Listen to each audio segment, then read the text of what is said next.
ప్రేక్షకులందరికీ నమస్కారం అండి.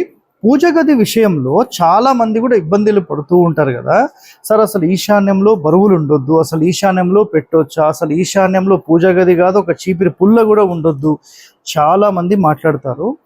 100% మనం ఈశాన్యంలోనే పెట్టాలని ఎన్నో వీడియోస్ ఈ రోజు వరకు మనం చేసాం. సో మీరు విశ్వకర్మ ప్రకాశిక తీసుకోండి, లేదంటే ఏదైనా తీసుకోండి, 100% అయితే ఈశాన్యంలో పెట్టొచ్చు.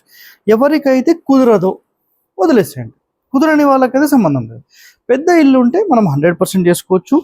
బట్ మనం ఇక్కడ ఒక కండిషన్ ఏం చెప్తాం, ఒకసారి ఇక్కడ చూడండి మీరు. మన ఇంటికి సంబంధించిన పూర్తి ఈశాన్య మూల ఇది. ఇక్కడ చూడండి, ఆల్రెడీ ఇక్కడ ఓపెనింగ్ చేశారు. ఎప్పుడు మూలలో కంప్లీట్ ఓపెన్ చేయదు కాబట్టి ఇందులో పర్వాలేదు, యాక్సెప్టెడ్.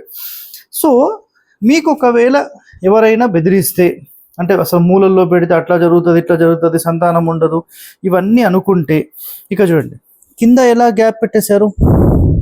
ఈ విధంగా మీరు గ్యాప్ పెట్టేసేసి 100% చేసుకోవచ్చు. సో ఎలాంటి ఇబ్బందులు దీంట్లో అయితే మీకు ఉండవు. సో ఇంకొక మెయిన్ కండిషన్ గుర్తుపెట్టుకోండి, మీరు ఇలా వుడ్ వర్క్లో కాకుండా ప్లాట్ఫామ్ కూడా ఎండ్ టు ఎండ్ 100% మీరు తీసుకోవచ్చు. బట్ కండిషన్ నేను కూడా ఏం చెప్తానంటే, పూర్తి మూలలు అంటే ఈశాన్యమైన, ఆగ్నేయమైన, నైరుతి, వాయువ్యం, ఏ మూలలైనా కంప్లీట్ మూలలు డిస్టర్బ్ చేయొద్దు. సో మీరు 1 అడుగున్నర, 2 అడుగులు, 3 అడుగులు పైన ఒక ప్లాట్ఫామ్ చేసుకొని ఫొటోస్ పెట్టుకొని 100% పూజ అనేది చేసుకోవచ్చు, ఎలాంటి ఇబ్బందులు లేవు.